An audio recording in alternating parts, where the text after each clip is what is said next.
Today is day 3 of Unit 7 on factoring. Before we begin with today's lesson, please check over the classwork, homework problems that were assigned last night.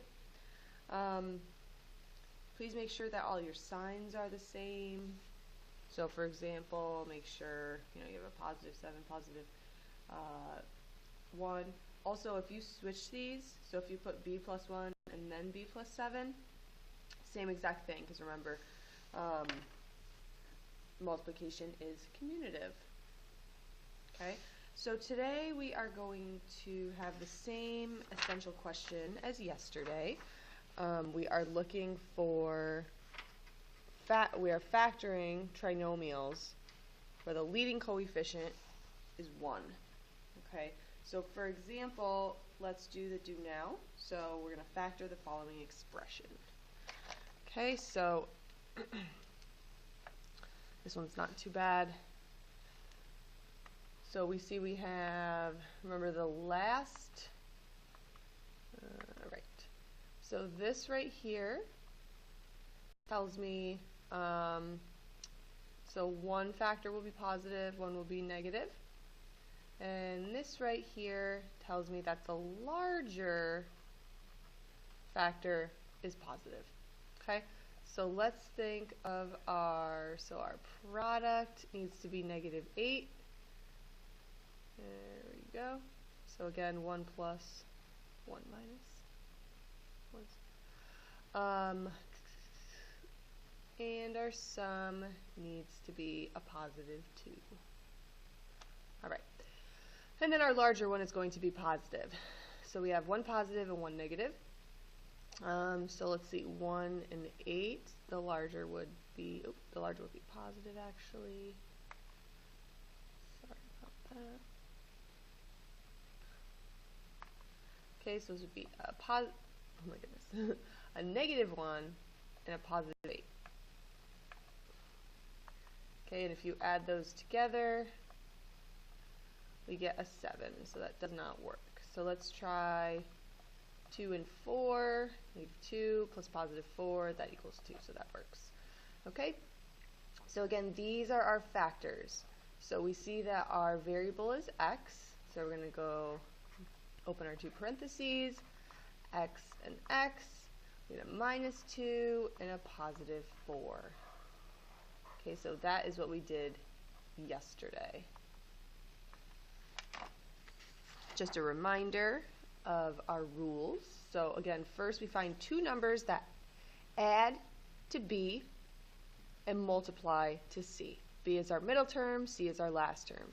We're going to place them in parentheses, and in the blanks we put a plus sign for positive number and minus sign for a negative number. So our next question, of course, if we're doing 2 days, we've got to do some application questions.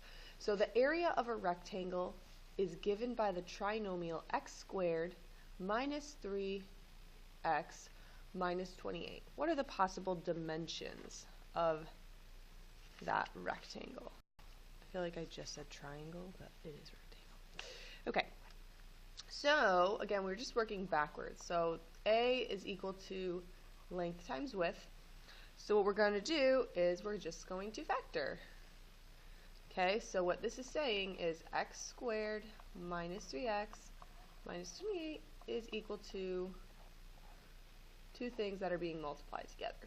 Okay, so this tells me one's positive, one's negative, and this tells me that the larger one is negative.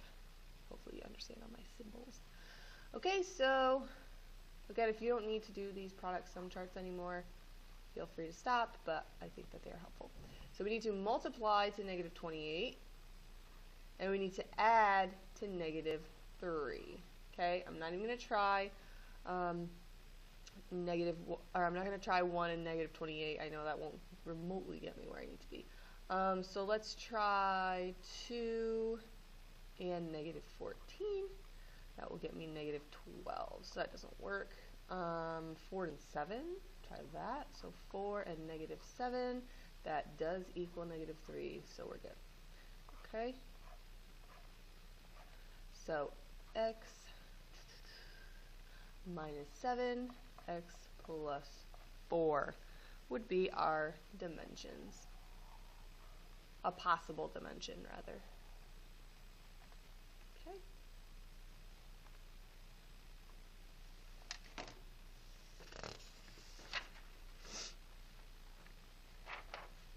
All right, so now we are going, okay, now we're going to try some that look a little bit different, but I'm going to show you that you can do them in the same way, okay? So the first thing that I see is I see that I still have a trinomial, so I'm still going to multiply to 24 and add to 10, okay? So my product will be negative 24, and my sum will be negative 10. Okay, so let's find our factors first, and then we can figure out the rest. All right, so let's see. One will be positive, one will be negative, and the larger one is negative. Larger is negative. So let's try 2 and 10. I'll try 6 and 4 first. So 4 and negative 6, that equals negative 2. That doesn't work. What did I just say? 2 and 10. So 2 and negative 12, that equals negative 10. So we're good. So these are my factors. Okay.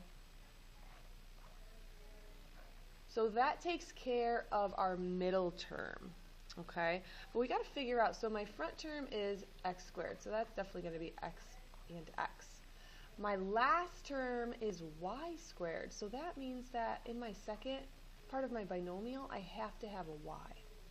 And then the next part I just do is these become my coefficients of those. So I get plus 2y and minus 12y. Okay, so I highly recommend, especially with questions like this, for you to just check it. Okay, so if you FOIL, okay, so x plus 2y and x minus 12y. Alright, so first would be x squared, last would be 12xy plus 2. Remember, yx and xy, those are the same. Okay, and then minus 12y. So that equals x squared minus 10xy minus 12y. Oh, it's squared actually. Okay, so that works. Right, because y times y. Okay, so that works. So let's try another one that looks a little different.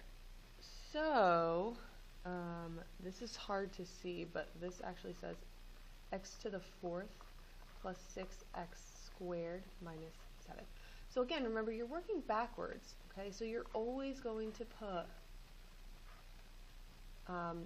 your 2 parentheses, and I want to know what times itself could get me to x to the 4th. So that would actually just be x squared, okay? I know they're both going to be opposite. I'm sorry, one negative and one positive, and then the larger one takes the positive, okay? So my product is negative 7.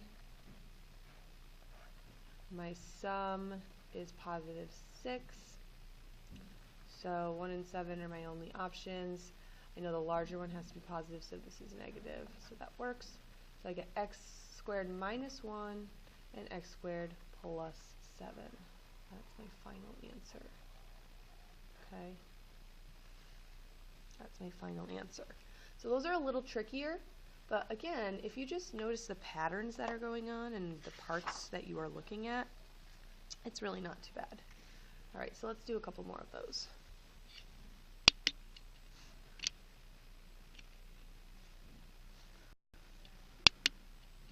Okay, so I get x squared plus 12y plus 32y squared. Okay. So remember, the first one shows me what goes in front. So I got an x and an x. This right here tells me my last one needs to have a y in it, okay, because y times y. Think of your FOIL, right, front, outer, and last. So the front is always created by this, the last is always created by this, and then the middle helps you figure out your coefficient for the y's. Okay, so I need to multiply to 32 and add to 12. Let's see.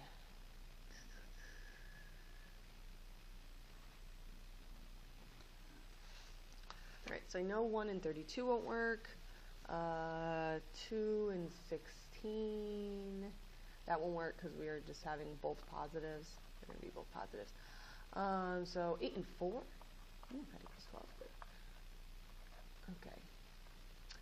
Alright, so this is going to be a plus 8y and a plus 4y. Again, if you want to refoil those to make sure, you definitely can.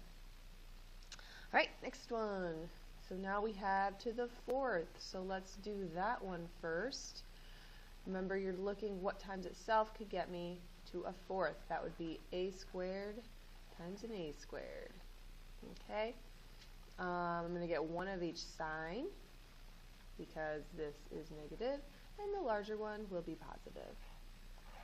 Okay, so product is negative 55, and the sum is 6.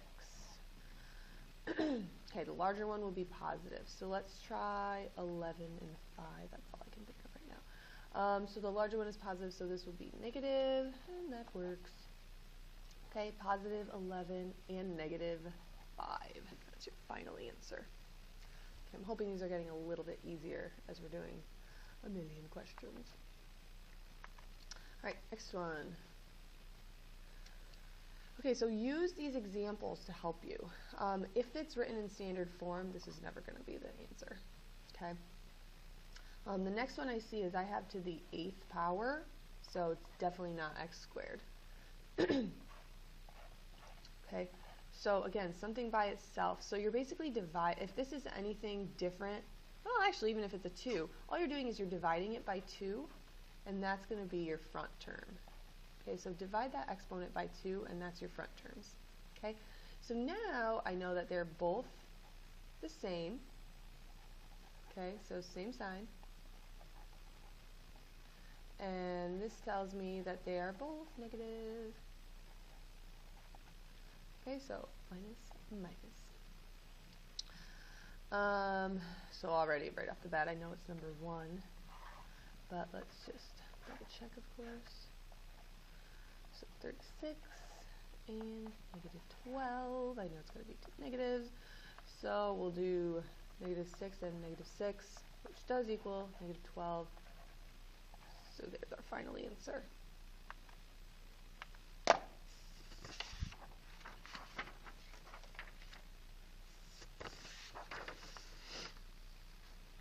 Okay, so the rest of this is for you to do. I'm going to pick out a couple of them, the ones that have the larger exponents, and I'm going to do a couple with you. So we're going to start with number 4. Okay, so I'm just going to write at the top. So finish in class. Good morning. Just a reminder that DTA breakfast is in room 106. Again, the DTA breakfast is being served in room 106. Thank you. Breakfast is in 106 if anyone wants to go. Just kidding. Okay. So let's try number 4. And then yes, we'll also try a couple more. Okay, so number 4. I see this. I'm going to divide it. Okay, so divide it in half, so we get a y cubed and a y cubed.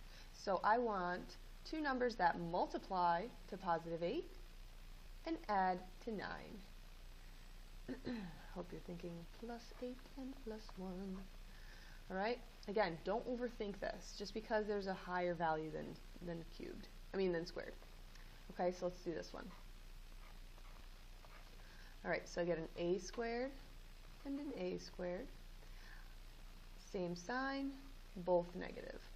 So two numbers that multiply to 18 and add to negative 11. Hope you guys are thinking 9 and 2, because that's correct. All right, number 9. Okay, so cut that in half. So we get a y to the 4th, y to the 4th. And then two numbers that multiply, we got two positives, so this is definitely going to be positives. Two numbers that multiply to 35 and add. Okay, so add and multiply. I hope you're thinking 7 and 5, because those are correct. All right, so finish the rest of that page. Let's see if there's any other ones. All right. So number 20, cut it in half.